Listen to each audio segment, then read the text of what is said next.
Y'all caught us cutting up.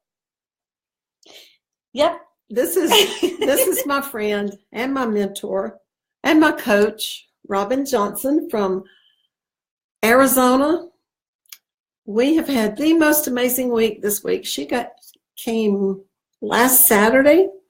She's going back tomorrow night. And truly, this has been one of the most awesome weeks that I've had. We have gone through every single part of my business. We've got whiteboards with writing on them. We've got this white strip stuck to the wall with all these notes. I love it. It's awesome. It's amazing. I'm glad to have you. And it's been a lot of fun. We've got to talk a lot about how much she loves working with you guys and wants to help you grow your business, and, you know, how we can, one of the things we wanted to talk about tonight was how to build your business into your strengths. So, you can't look at, Nancy's business and say, oh, I want to be just like Nancy, because you don't have the same skill sets. That doesn't mean you can't build an even bigger or better or, you can build all sorts of kinds of businesses. It just, everybody has a different skill set. And, if you're really technical, then you're going to build a slightly different business than somebody who's really, really good at the craft part, but not good at the technical part. And, you don't have to make that part of you that you feel is weak. You don't have to try to make that better. What you can do is you can outsource and hire to kind of soften and round off those edges. Yes. Talk about technical. This girl was born knowing how to do all the things that takes me months and years to learn, and I'm just amazed. But that's her gift. Well, and so I've started to build, my business around my ability to kind of like sponge up information and kind of, reorder it and put it back out.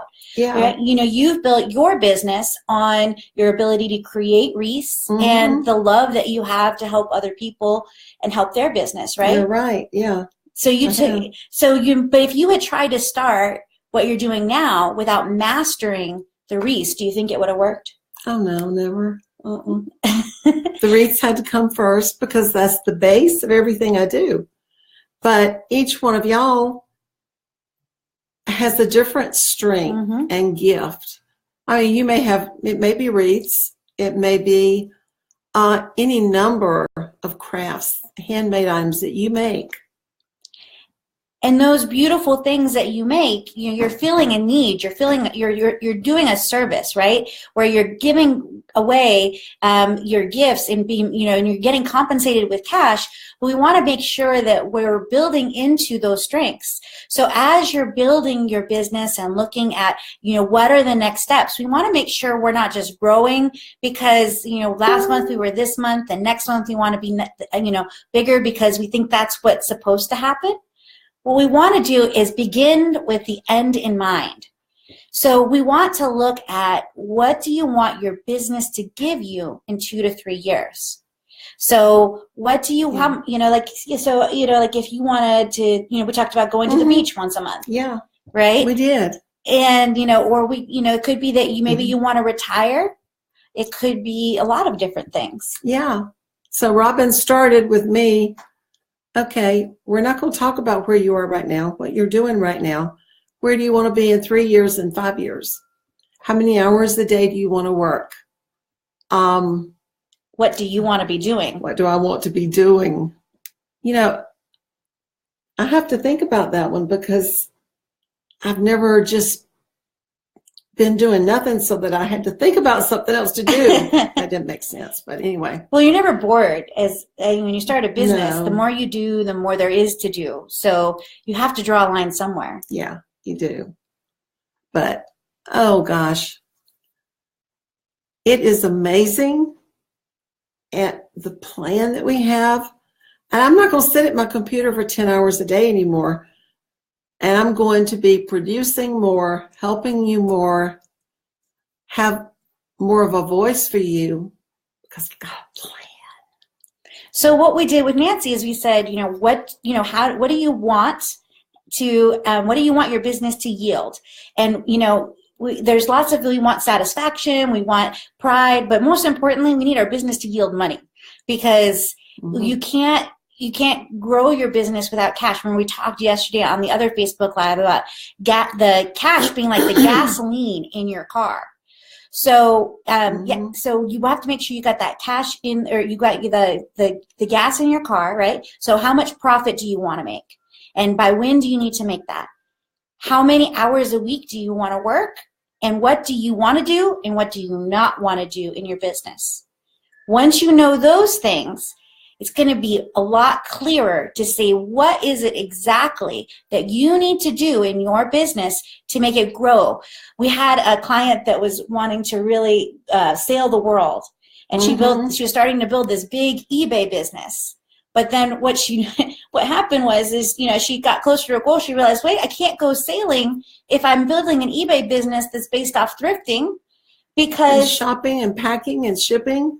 Because there'd be nobody here for me to do it for me. That's right.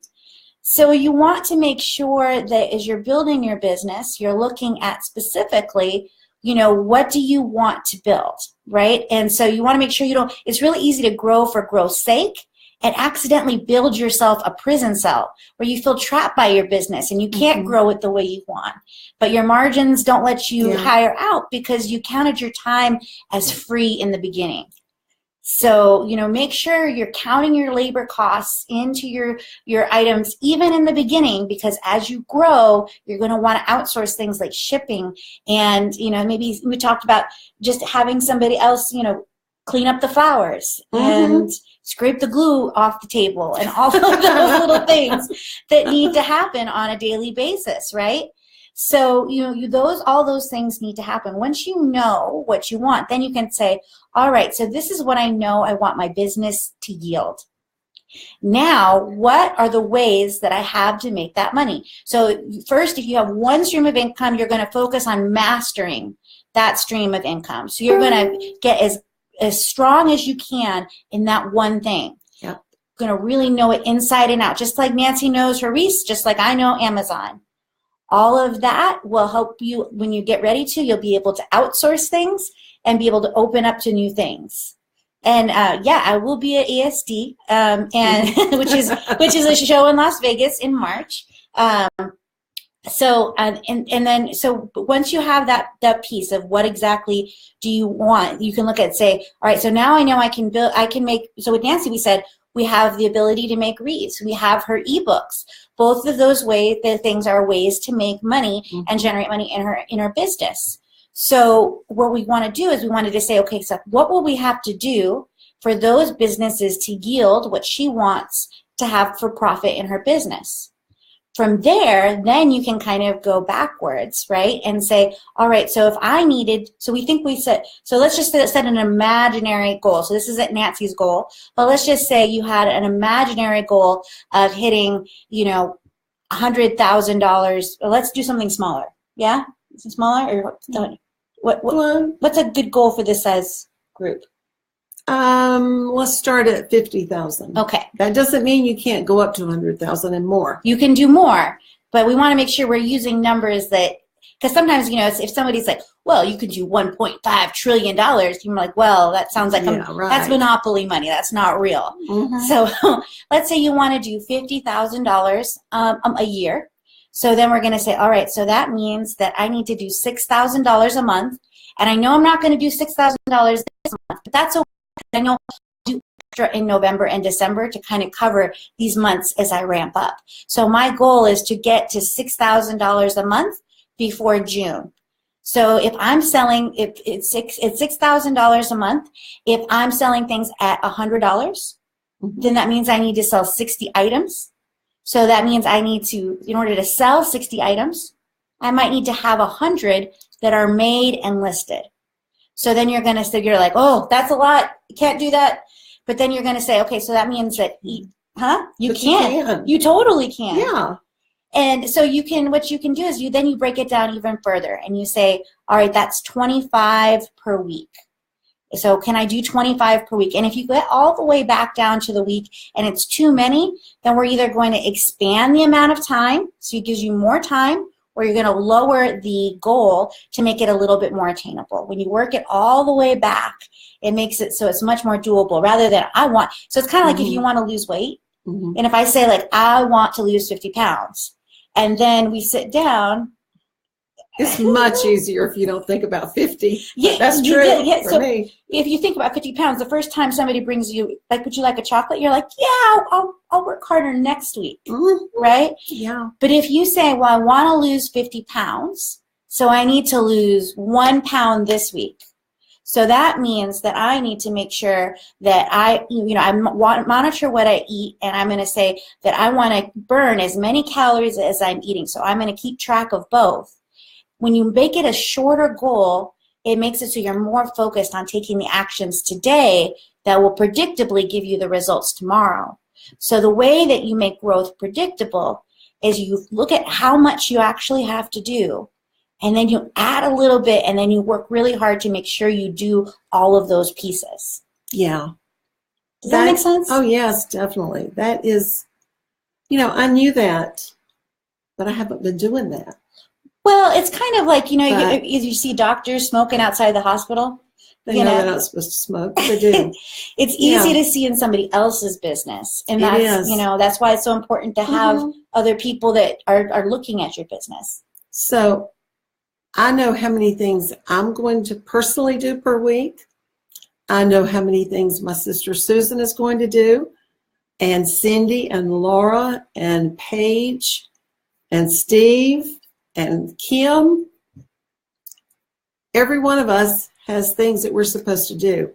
Now, I'm not going to do the technical things anymore, the things that just take hours and hours to do. Because that's not leaning into your strengths, right? Your biggest gift is your ability to create wreaths and create content. And so your business, that's the one thing that in your business that only you can do. You're right. So for you watching, what is it the one thing in your business that only you can do? And that should be what you're focused on. Yeah. But then there's the practical part where people say, yeah, but my bill needs to be paid, right? So the second part of that is if you're in a situation where you need to generate money fast, is we want to look at the fastest path to cash. So what is your fastest path to getting that ability to earn that money? So, what I'm looking at is, if somebody has, maybe you want it to start something brand new. So maybe you want to start a whole new website, but you need money today. Then we're not going to do that today. What we're going to do is we're going to focus on making sure that what's already generating money gets our most attention. So whatever is working in your business, you want to throw gasoline on that. So you want to think when you're like, well, I don't know which way to do. Say, what is the fastest way to get money, to get that gas, that cash for your car, that vehicle of your business moving again? So sometimes that means babysitting. Sometimes that means pet sitting. Sometimes it means, if you were going to yard sales and reselling that so you can get the money to buy your supplies to make whatever it is you make. Honestly, the first Christmas because we did pretty well. Even our first Christmas we did, I started really started in June. That's when I quit my job. And then we grossed $180,000 that first year. So, are you serious? Yeah. Well, we have family that won't talk to us still because they think we were snubbing them. We're just really busy. You were busy. Because I had, an infant, basically, a little 1 year, less than a 1 year old. But But what we got so excited after Christmas because Christmas is such a sugar high, we overspent, and so I didn't have any money because I had my revenue goals, right? I knew what I wanted to do, so I knew I had to send in at least, I think it was like $2,000 retail value every week, but I didn't have any money to buy the inventory to meet that goal. So I got creative and I took the little cash that we had and I started buying strollers and pack and plays and cleaning them, just like I did in the very beginning, to generate enough cash so that I could start meeting my goals again. Yeah. There's no limit as to what you can do. I have bought flowers and grapevine wreaths to make wreaths in the beginning that were really, really cheap. I didn't pay much for them. I would find them on sale 50, 75% off. But I would make some money on them, and then I'd get a little higher quality, make some money, and then I could buy something else that I really wanted to work with and put in my wreaths.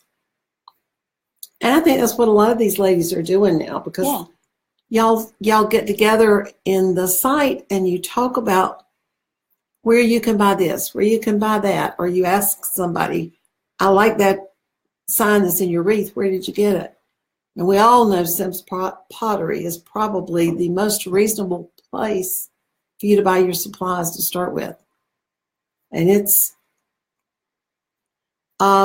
getting somebody to help you, outsourcing. There's a little boy around the corner who worked for us. He was thrilled beyond words to get, I think back then it was like $6 an hour. And he was like 12 or 13.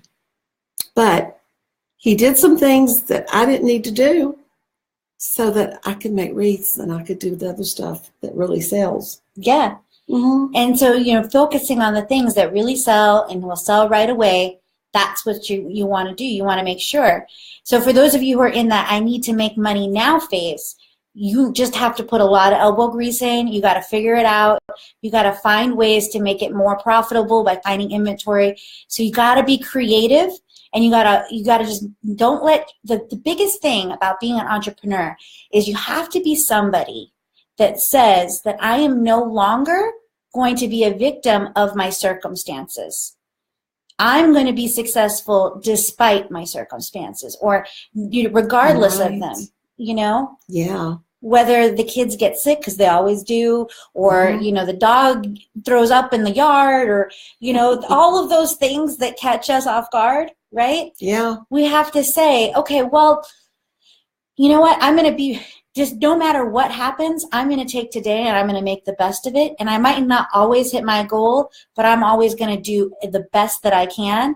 And I'm going to fight for what I really want in my life. And I'm not going to settle for a life of mediocrity. I'm going to do what I can to and be. That's what you do. And it's going to be different for everyone. Yeah. I left out something in the beginning. Yeah. I want you to go back. I want you to tell these ladies all of the places that you speak. Okay. She makes a difference in lives, y'all. A lot of lives. So I've spoken at Harvard at Women's Entrepreneurship Day. I speak at PubCon at all of their events. This year I will be speaking at all of them. They're one of the biggest, most prestigious search engine and marketing conferences out there. So the one that I spoke at in Las Vegas had 1,800 people that attend that conference. So I've also spoken at Rocky Mountain Reseller. I've spoken at ASD, I think like 8 or 10 times. I've spoken at Resonate. I'm speaking at the Digital Summit in Phoenix, and I've spoken at Grand Canyon University, which is a local Christian college near us. So I've spoken at all of those places, and I do a lot of webinars, and I love to hang out with other sellers of all platforms. So I have my eBay friends, and I have my Etsy friends. Yes. And so I've been able Amazon. to do, and of course my Amazon friends, right? So we've been able to do all of that. Can y'all believe that she speaks all of those places? You've been away from home since Wednesday of last week. Yeah, this is a really long time for me. Because she went to Tampa, Florida first, and then she flew here, and then a friend of ours that has a business, South Carolina group of gourmet food items, was meeting in Columbia, and they had gotten Robyn to speak for them. So she went to Jane to Columbia on Monday, spoke to them, and then came back here. And this girl has been on coaching calls with all of her students. She'll say, okay, we've got about an hour, we can get this started, and you can do this while I'm on this coaching call. She works and travels and speaks and is growing the most amazing business. I just love it. I'm so proud of you. Thank you. It's not always easy. There's days that are so hard, you want to cry, and there's days that, I'm just, like, I'll just be standing there, and my husband will be like, my husband works full-time in the business too.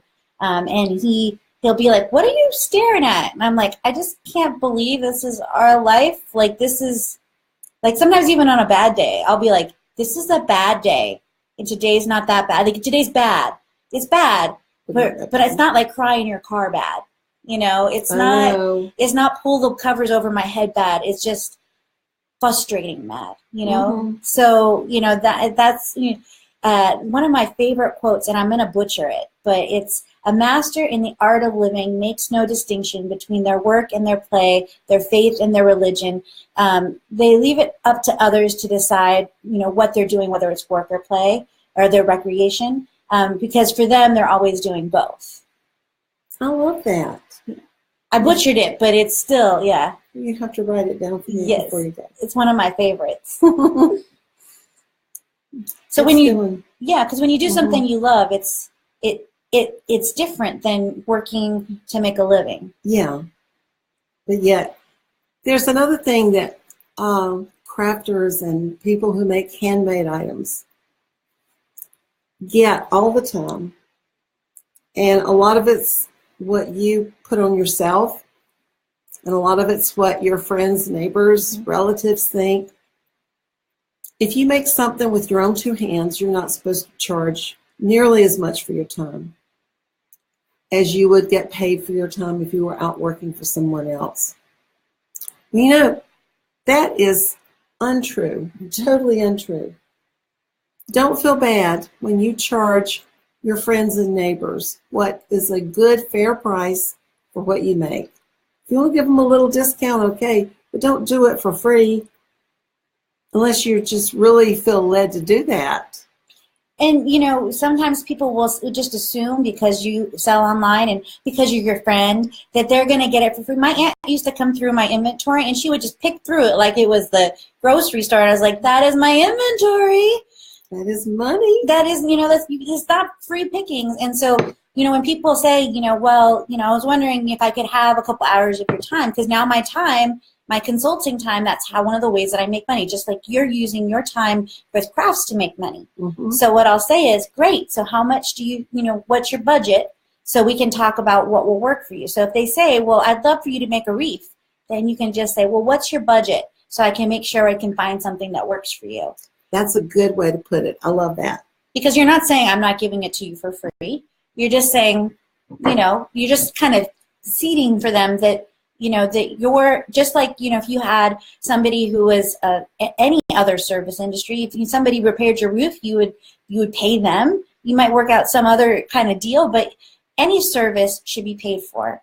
You know, the funny thing is in Amazon, when I work with Amazon sellers, I tell them they should specifically be looking for items that have an emotional tie, because those things with an emotional tie, people will pay extra. If you think about the silly money people pay for babies and dogs and... Oh, I know. They'll spend a fortune. They will. For a cute little... Just a little... thing to put around your dog. She's been playing with my dog all day. Oh, her dog's so spoiled now. Yeah. I'm going to call you and you leave. It's like, come back. There are certain things, like, you know, the emotional thing. There are certain things that people will just pay a lot more money for. And for most of the things that you guys are creating as artisans, you're creating a status symbol. When somebody has a beautiful wreath, it makes them proud to be, you know, their home, proud of their home. It gives them something emotional that is not tangible. You're not selling a commodity. You're not selling Legos. You're selling an emotion. You're selling a feeling. And so you can price that a little bit higher because people want, if you think about it, everything that we do is driven, for the most part, by trying to look good and avoid looking bad to others. And, you know, so when we think about the way that that works with our crafts, you know, we can say in our work, our beautiful, you know, works of art, we can say that we can bring joy, we can bring pride to somebody's family, to somebody's household, and we can help them mark and remember something that's really special, especially if it's a gift. Oh, yeah. When I'm writing my listings in Etsy, I describe my wreath or whatever it is I'm selling as if it already belongs to the person that's reading that. I say, when your friends or neighbors walk up the street, they're going to stop. They're going to walk up to your front door and see this beautiful wreath hanging on your door. Or when they're coming to your house for cup of coffee or just to sit and chat, they're not going to open the door and come flying right in. You're going to open the door and they're just going to be admiring that beautiful wreath. Think about that when you're writing your listings and your descriptions. Your words can make that person feel like it's already theirs so easily. We were talking about external and internal problems today. Mm-hmm. So as we were working, we were talking about how most people only talk about the external features of the product. So for Nancy, it's her wreath. That she people who come to her are looking for a wreath.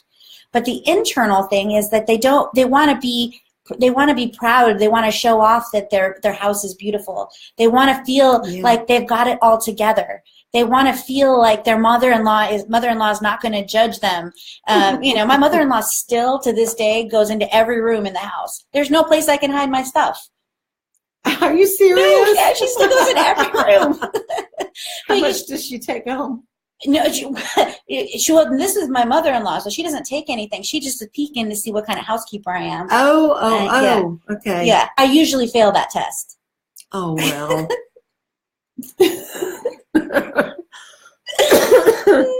That just reminded me of something that happened here a while ago. Yes. I'm not going to say it. Yeah, don't say that. But when you're looking at your products, you want to focus on the internal the benefit. So how is this going to make their life better? This wreath will make your guests, like she said, just stand in awe. They're going to make you help pull together your home to make it look like everything's pulled together. Feel like you're completely on top of it, and that you have all of your ducks in a row. You want to talk about what are the benefits to the customer of using this product or having this product. Yeah, it's just the pride that you feel when somebody notices that. And of course they're going to ask you, did you make that? Now if you made it, that's awesome. But some people will say, they might say they made it when they didn't, but they'll say, oh, I found this woman that makes gorgeous wreaths, and I just love it on my door, and I'm going to be ordering more from her. I'm losing my voice again. Well, and sometimes then they'll refer you too. Yeah, definitely. Yeah. So that's why I always put business cards in my boxes when I ship. Now, Steve has gotten a little overboard since he's my shipping department now. He's putting 5 or 10 business cards in every box, and I don't have any more now. It's a little overambitious. Yeah. He says, well, I don't want him to lose them. I want him to be able to give them out. That's funny. Do you want to talk to them just a little bit about Amazon? Sure. Because I've got some of these ladies that have asked me about it, and we've talked about it, and some of them are already selling on Amazon.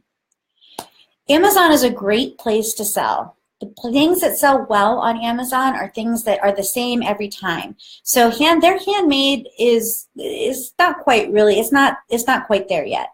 But things that you can buy that you can resell. There are a couple of ways that people traditionally find items on Amazon. The first one is retail arbitrage or online arbitrage. What that means is they're buying things at a store for a lower price and reselling them at a higher price. There are some people who buy things wholesale. So if you already came from like a brick and mortar background, maybe you had a store, then you can do that, right? And then there's also creating your own brand. So importing things from China. I would recommend that most people start with retail arbitrage or wholesale. You can also do used books, and used books is honestly the best way to get started. I'd recommend that you start with 1 to 2 shipments of used books just to see if you really want to get really involved in it.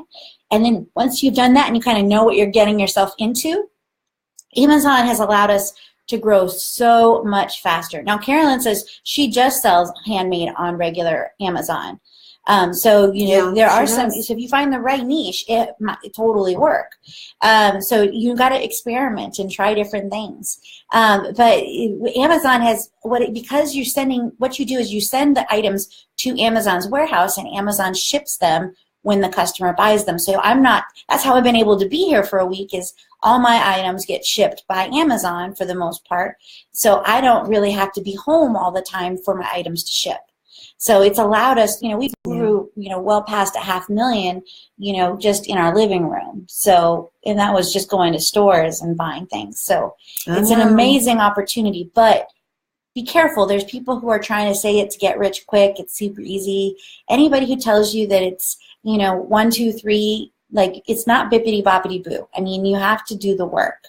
So it's a business, just like this is a business. People who do well in that business are people who are good at math. They like to treasure hunt. Those are the kind of people that do well on Amazon. So that was you. Yes. Definitely. The numbers you've been spitting out while you've been here. Well, if we're going to do this, you got to do that. And she's gone through my Amazon accounts. She's gone through every area of my business. So I love it. Well, because when you have multiple streams, for those of you who are already at the multiple stream part, you have to make sure you keep all the plates spinning. In order to do that, I recommend that you keep all those businesses separate in your books, which we hadn't talked about yet. But it's really easy for one business to be carrying the other and for you to not know about that. If you are having trouble with cash flow, I'm not a really analytical person, and I'm guessing there's a lot of people who are creative that are not analytical. Profits First by Mike Michalowicz is a really great book for cash flow. It's basically the envelope system for business. Again, it's Profit First. I wish I had had that book when I first started. But when you have those multiple streams of income, you have to manage your cash flow, and you have to be really clear on what needs to happen in each business every week. So that's how you keep the plate spinning. That's the push, right, is knowing exactly what needs to happen in that business. And the things that you want to focus on are the things that that you can influence, that you have control over, and that are predictive of results. And that's how you make growth predictable. Oh, yeah. Carolyn says it's work, but the payoff is so much higher than any other platform I sell on. Carolyn has bought her first house from what she has sold on Amazon. That's amazing. It is amazing. I love that picture, Carolyn, of you standing out in front of your brand new house that you had just paid for with money from Amazon. And, there's so much opportunity now, but I will tell you that, a lot of people that I know that try to sell on other platforms, they'll say that Amazon, if they get for Amazon, if they sell on another platform, they're going to get about 10% of what they would on Amazon. Now, but if you're really a crafter, remember we talked about, if you're really an artisan, not a crafter, what's the right word? Artisan. If you're really an artisan, then, you might say that, you're going to get a better yield and you're going to have more fun, which means you'll be more focused on your business by focusing on Etsy. And I think that, so you make sure that you're not only looking at where the cash is, because it's really easy to get shiny object syndrome, like, ooh, I could do that, ooh, I could do that. And you have to really focus on making sure that you're really only giving energy to things that are working. Yeah, and like you said before, start one thing and master it before you go on to another. It's kind of like if you wanted to be a world famous composer. You can't try to learn, if I don't know any music, if I try to learn the drums and the saxophone and the cello all at the same time, they all have different ways to read music. I'm not going to get anywhere, right? You're right. I should learn the flute first or the drums first, and once I have proficiency, then I can learn a second instrument. That is so true. It is. While we're talking, if y'all want to put any questions that you have for Robyn, and we'll try to catch them. I've seen a lot of hearts flying across the screen. I think that's awesome. Yeah. Don't see any questions just this moment. Yeah. So, is there anything else you wanted me to talk about?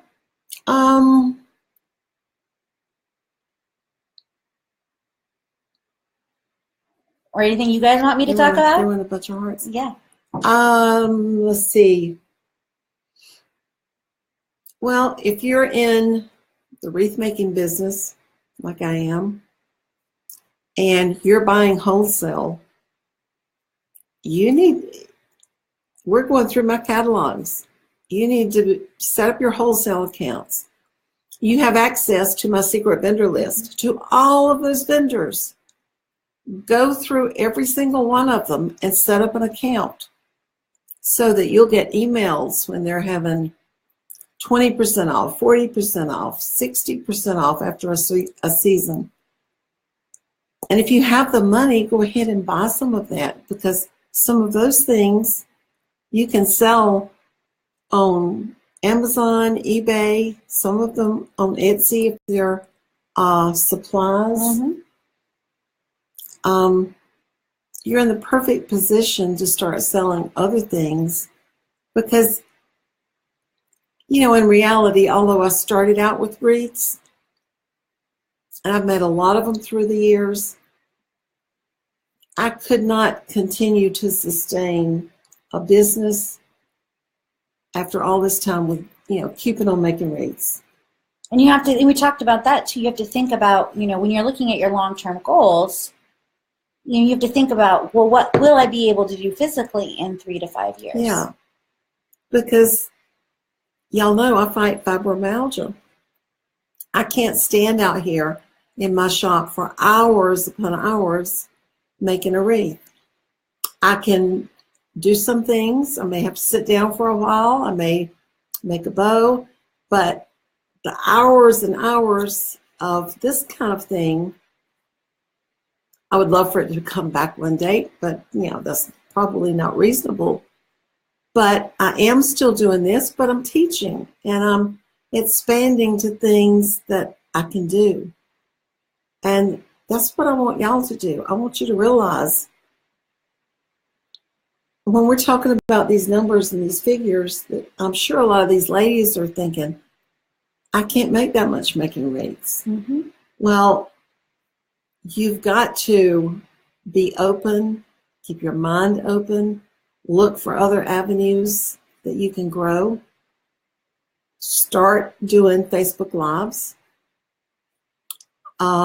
Many of you would be good writers. You could write a 25-page booklet about how to make a deco mesh wreath and take pictures as you go. Doesn't all have to be on video.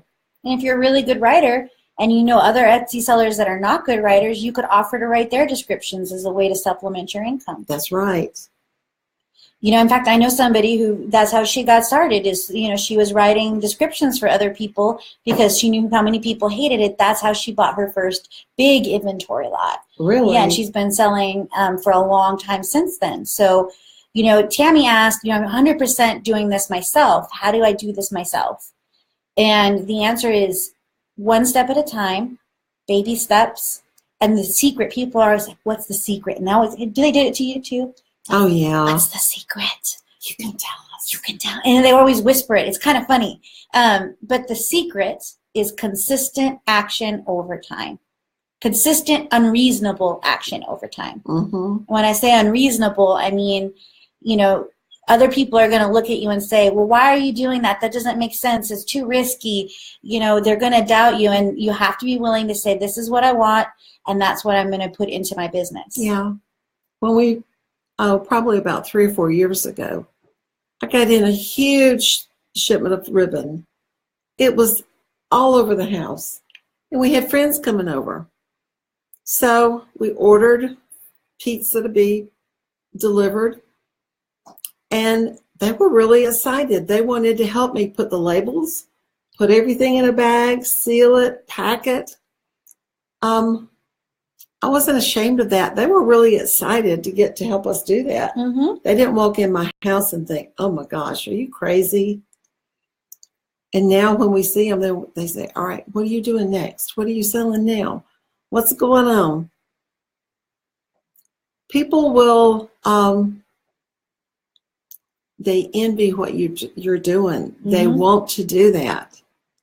You probably have friends that will help you do some of these things just because they want to learn. And some people, they're so I had a client that was like, I'm just so frustrated. Every time I talk to my mom about my business, he was an older gentleman. He's like, she just tells me, she just only says negative things. And one of the things I had to remind him is people say I love you in a lot of really funny ways.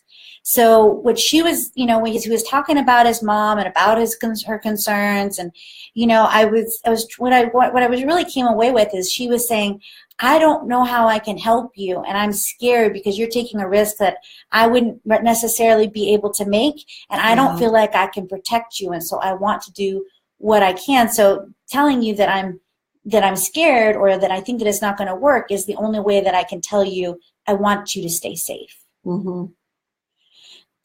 Well, it's usually the parents telling the kids that they want them to stay safe. Yes. When Steve and I started, our grown boys would come over with their wives and their children. I mean, for the longest time, it was like, are you sure you want to do this?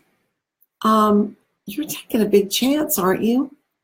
You're buying all of this and you're sending it away to Amazon. How do you know they're going to send you the money? Well, it didn't take very long at all until our boys were doing more than we were.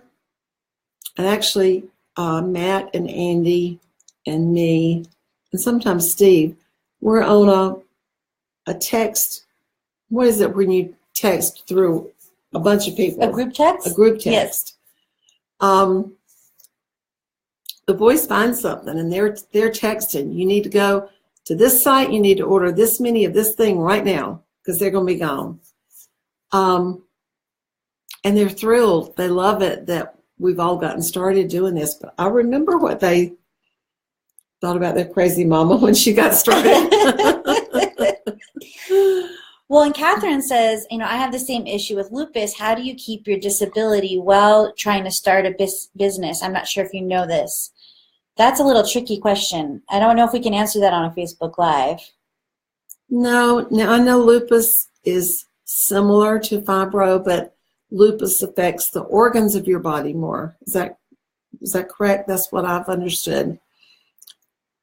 Isn't there some time during the day, Catherine, when you feel a little bit better and you can do something? Maybe you could go to, now I'm not exaggerating when I tell you can do this. Go to Walgreens. Put the free Amazon scanner on your phone. You can find stuff at Walgreens. It's a small store. You don't have to do a lot of walking. You can buy smaller items that you can resell, and you can bring them home. You can write a description, or if there's already a listing on there, all you have to do is add your item to that listing and send it right to Amazon. I mean, so many people start with dollar stores, Walgreens, CVS. You don't have to go in all these big box stores or travel a lot to go in all the stores where you're scanning stuff and spending hours. Now, I know you did. Yes, I did. But you actually went up and down the aisles and took photos of the aisles. Yeah, we scanned we basically took an inventory of everything that was in the stores. They did.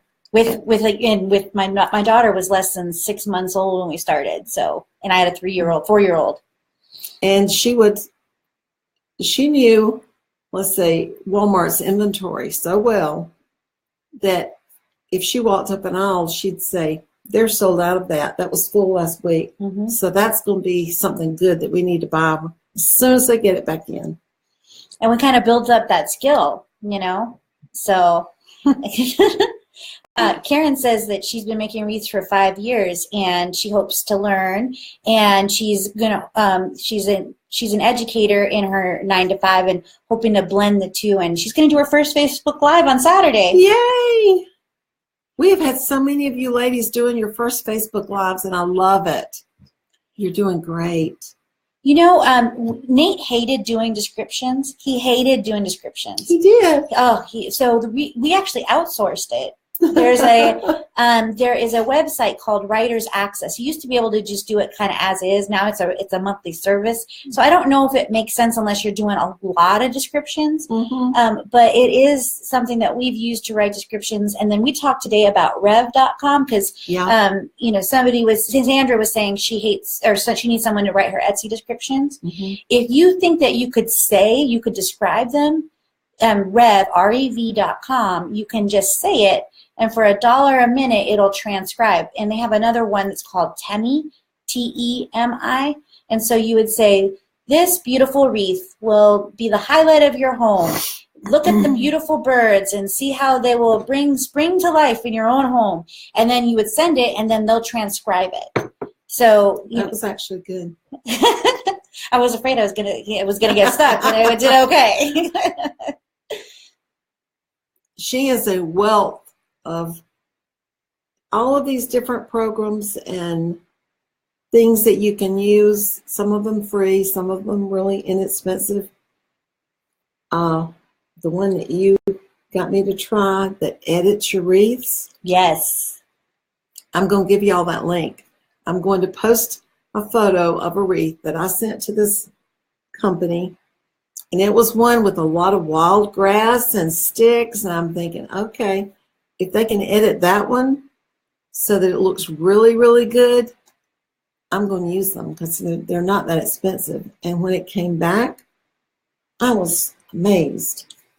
She didn't think it was going to be good, but it did. They do a really great job. We've been really happy with them.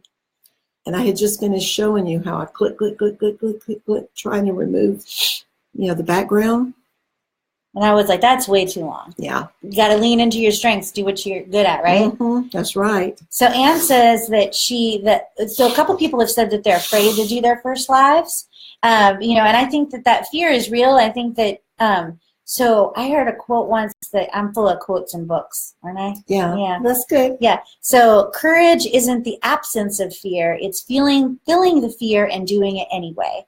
So you're going to be afraid and you're going to be nervous. And honestly, I had a podcast. I've had a podcast for a while. And I go back and listen to those first episodes and I'm like, oh, they're so bad. No. They're not, but they are to me because, I've gotten better as I've gone along, right? Yeah. So the only way to get better at something is to practice it and do it. So, and I think the truth shall set you free. So you get on that Facebook Live and you say, you know what, I'm really nervous. I'm afraid that I'm going to sound too country or that I'm going to look silly or that I'm going to spill my water, but hopefully it all turns out.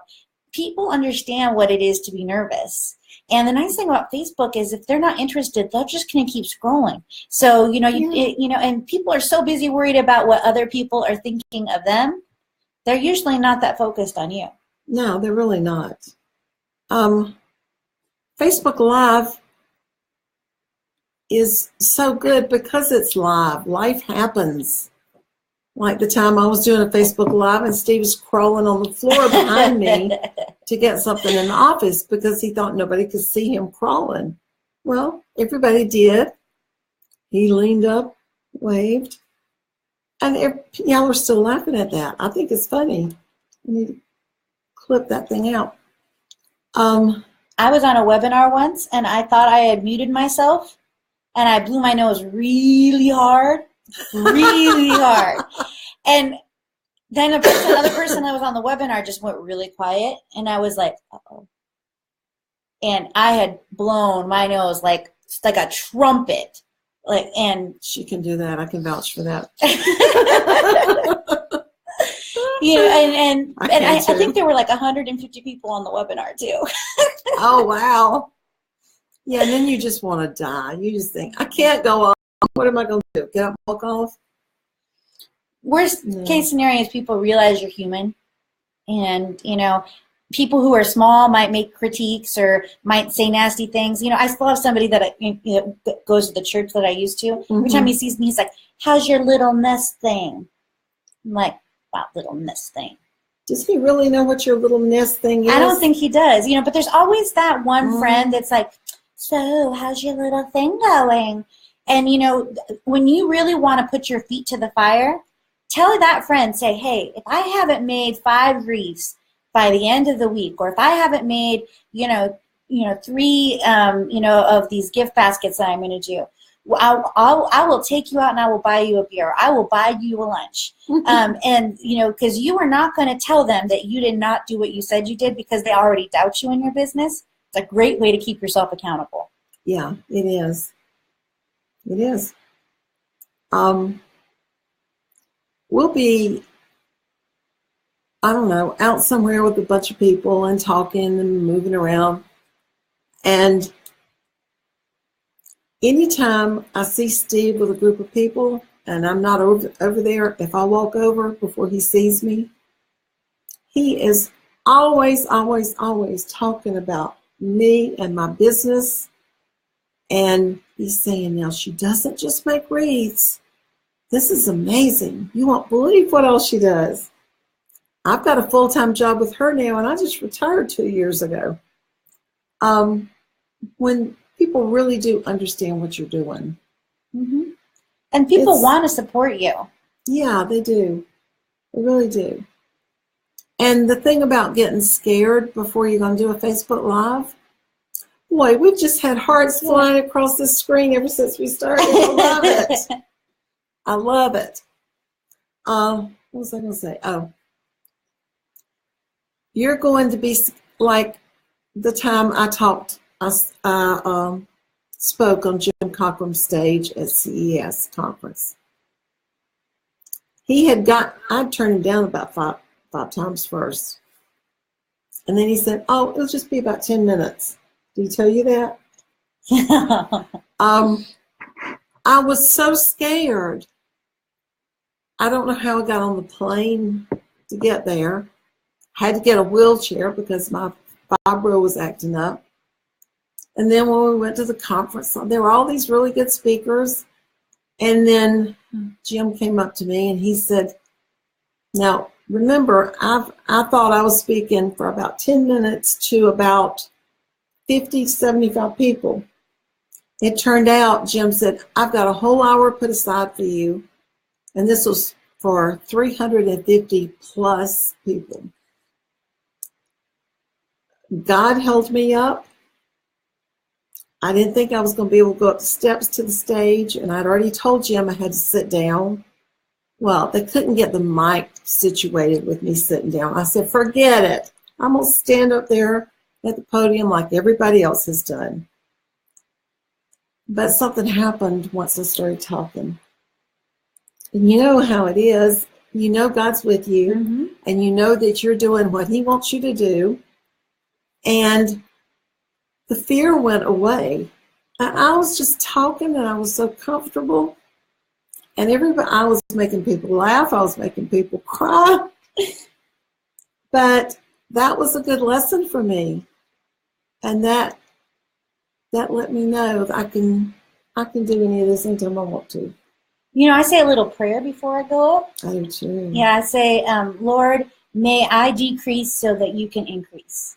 Oh, that's a good one. Yeah. It's really quick. It's really easy. I can say it like even if I get pulled on. Mm-hmm. And, it just reminds me that it's not about me. It's about, and so you might say, well, that's all well and good, but, I'm doing a Facebook Live to generate money, so it is about me.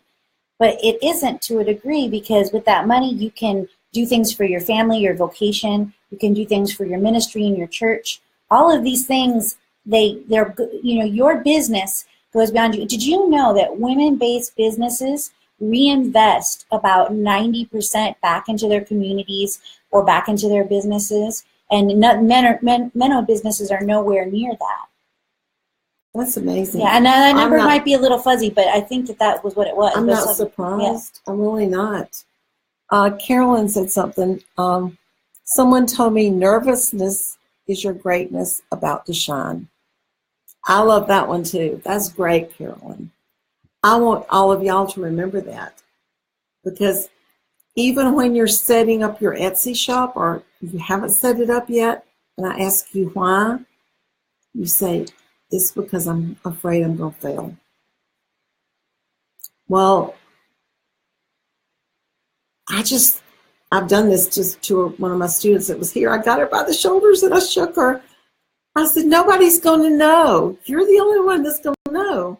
If you put a wreath up there, and whether it's been there for a week or 6 weeks, I want you to do it. I want you to try it because you're not going to fail. And there's really, really, really nothing to be afraid of. You know, failure is a lot like fertilizer. How's that? It stinks, but you need it to grow. That is true. Mm-hmm.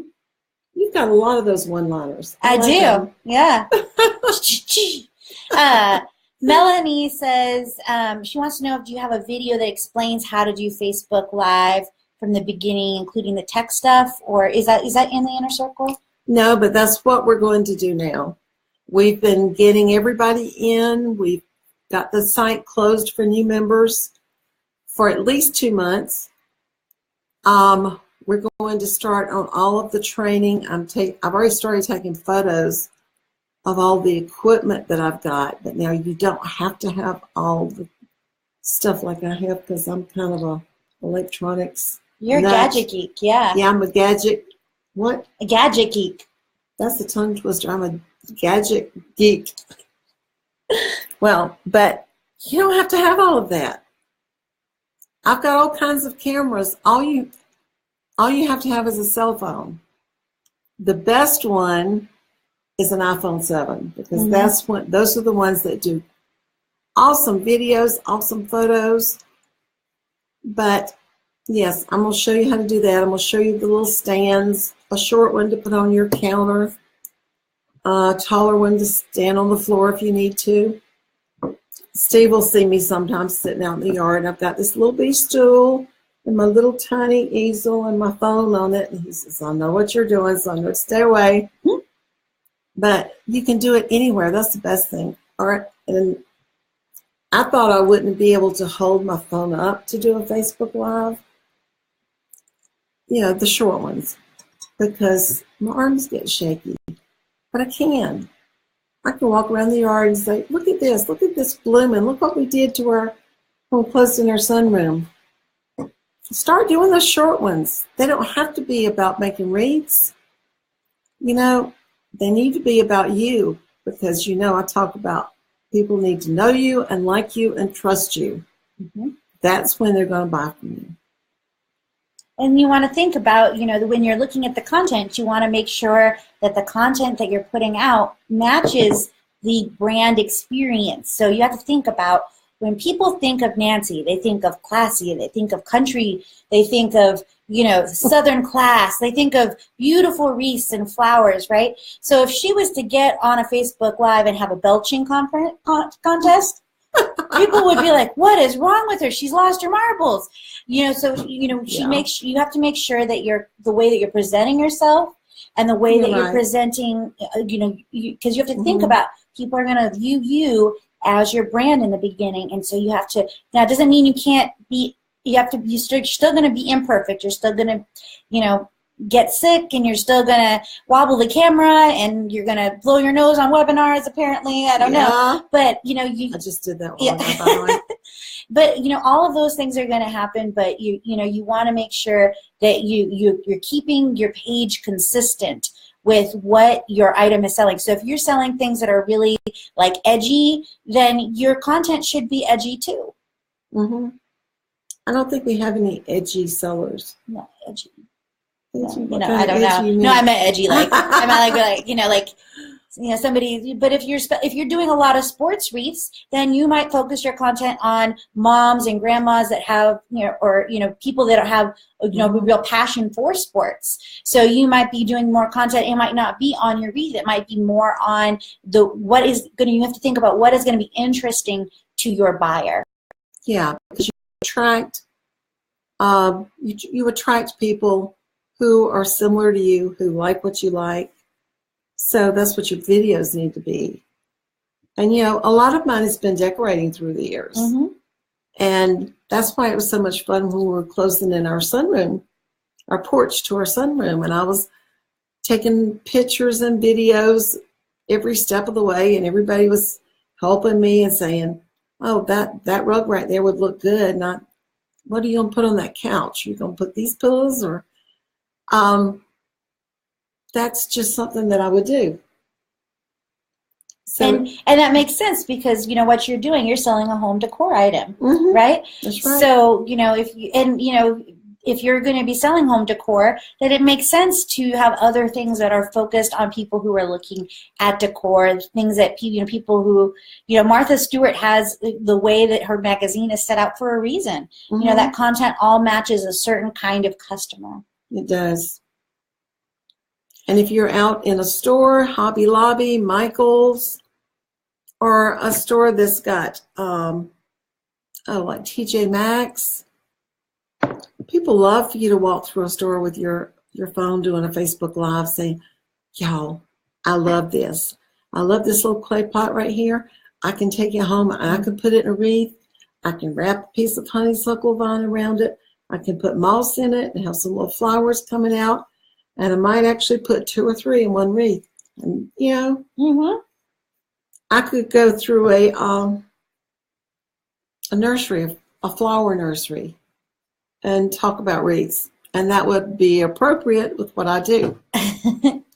And it fits because those people are looking at it. Mm-hmm. You know, Haley says, I'm struggling with starting my business over and rebranding. It takes time, but in the end, it'll be worth it to do it correct from the start. Yeah. So you want to make sure you build from a foundation. Mm-hmm. You know, the only pitfall to building a good foundation is sometimes people will spend years building the foundation. You build the foundation and then you get started right away. So you got to make sure you're on the court. But yes, you want to doing it right and doing it, you know, all the way from the start makes a big difference. It does. And I think a lot of our Inner Circle members realize after they've joined the Inner Circle, they may have started with the wrong name or started Mm-hmm. branding themselves wrong. And if you have, I think it's fine to change your name the first time, but actually it depends on how far along you are in the branding process. Mm-hmm. There were a few years ago that I didn't want the name Ladybug Wreaths anymore. Can you imagine what would have happened to my business if I changed my name after I'd been using the name Ladybug Wreaths forever? People wouldn't know how to find you. No. Right? Mm-mm. Now, if you're just setting up your name, because there's a couple people that said that they're just getting started, mm-hmm. you want to think about what is going to be, you know, think about who your target buyer is. So it's like, yes, you want your name to be something that you like because you're going to be saying it a lot, but you want to make sure it's more focused on something that's going to be appealing to the customer and something that makes it clear what you do. So you want to make sure that you have an elevator speech. An elevator speech is like if somebody says at a cocktail party, what do? You can say, you know, let's say just say that you're a teacher too. Yeah. Well, I'm a teacher during the day, but I actually make artisan wreaths, and that's my real passion. And so you know, so that you want to give them a real quick taste. You know, so when people introduce you, they say, "Oh, I know somebody who's looking for that," and mm-hmm. that's how you get the connections that you need. It really is. Mm-hmm. I don't have an elevator speech because Steve does it. Yeah, Steve does it. But now, when people come up to me and say, "What do you do?" How do I say what I do in just a few minutes? I would say, I started out making wreaths, but now I'm teaching other people how to grow their own artists and craft businesses. That's good. I tend to go in all these different directions. That was good. I'll use that one. I've been worried about my name. My husband named it Sassy Belle Creations. So I don't see anything wrong with Sassy Belle as long as they're sassy. I think, especially if the designs are sassy. I think that's cute. Yeah. I love it. I wouldn't want to change that. You know why? Because it is memorable. Mm-hmm. I will remember Sassy Belle Creations. And if you want to trademark later, the more descriptive. So if you're like flowerwreaths.com, it's almost impossible to get a trademark. But Ladybug Wreaths would be easier to trademark because it is non-descriptive. So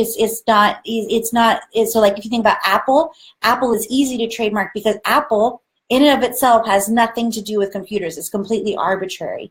Exxon, easy to trademark because it's completely made up. There was no word Exxon. That just, you know. So you want to have something that's descriptive of kind of what you do, but memorable and not an exact match, because otherwise when they go to search for you, you're going to blend in with a million other pages. Oh, yeah. The online world is so huge. And I really encourage these ladies to not have a website at first. Just give yourself time to figure out who you are as an artist. And they need to start selling on Etsy. They need Facebook to help their Etsy business grow. Now, I know a list is very important, and you're going to pretty quickly need a page that people can go to and sign up to be on a mailing list. But it doesn't have to be a whole website. It could be a one page. Yep. And there's services that will just do that one page for you, too. They will. Now, Judy is worried because she's not technical and she's afraid, will she be able to follow along? She doesn't have access to a computer geek and she's afraid to set up programs. I don't set up programs, do I? Well, no. You're not. Nancy's not exactly she likes gadgets. She likes little lights. She's got the coolest light system that I know. But that's why her photos are so great because light is the biggest component to great photos, right? Yeah. So that's probably why. But I don't think that I've seen anything in your content that would require a high level of technical precision. No, I have finally learned how to edit all of my pages because I don't want to pay somebody to do all that. But the very first webmaster that I had, there were some things that I just really wanted to do after he'd set up a page. So I would get on YouTube at night, I would watch his videos, and I would probably go through 10 or 15 before I found one that was speaking down on my level so I could understand it. And so then I might make a web page. And then when my webmaster would come back over and I had done some really stupid, crazy thing, and he'd say, "Why didn't you tell me you'd never have had Computers 101? Everybody knows that. You can make a web page, but you can't do this." So don't worry about that. It'll come. You will learn what you want to learn. There are so many people out there that can help you. That's not important, is it? No. We had a couple people asking about their names too, and I'll let you give feedback to them, as you go later, because I think we're getting close to time. Yeah, we are. But if you ask, so if Nancy's not your target audience, so if you're looking to sell things to young millennial moms that are too busy and they're overwhelmed and so they're trying to make their house look perfect, then you should ask them. If you're selling to, so you need to know who your audience is, and that's who you should see whether or not. Because, if you're looking to sell to people who are in their retirement age, and I say I don't like it, well, I'm not your target customer, so it doesn't matter what I think. She's in her 30s. She's got a long way to go yet. I'm almost to 40. You're still in your 30s. Yeah. I'll soon be 68. Years young. Young. Yes. I'm proud of it. Till that day comes. Then don't ask me anymore. Okay, ladies. This has been awesome. It's been amazing. I have loved talking with you tonight. I've loved having Robyn here with me tonight so that we could share all of this stuff with you, all this amazing stuff in this online world of entrepreneurial, I said that word right? Yeah. Women. That's what y'all are. You're very special. You're very smart. You have already done something that most women can never do and always want to do. So be proud of yourself. Even if it never goes anywhere, you've taken steps that nobody else will take. So celebrate every little win. Your first day, when Nancy hit a goal, she's like, "Oh, good, I'm just going to keep moving it." You got to celebrate those wins because that's what gives you the motivation to keep going. You have a special gift, and now it's your time to share it. That's right. And that's why I want them to share it in the group. Yep. I forget. I'm sorry, whoever posted this today. I was scrolling through, and you had a big colored box. I think you just sold your first wreath today or something. I was scrolling through really fast. But we want to see that. I want you to share it with us because I know how it feels. I know it's exciting. I know you're excited. It's just the start, y'all. Yay! Okay. We have enjoyed it. Loved it. Yes. Thank you. Thank you so much. Thank you. This has been fun. Well, if you well, I guess I'm out of words now. I've used all my words. So. I guess so. Yeah. And our dinner is in there sitting on the counter. Yep. So we'll talk to you guys later. Great. Thanks. See ya. Bye.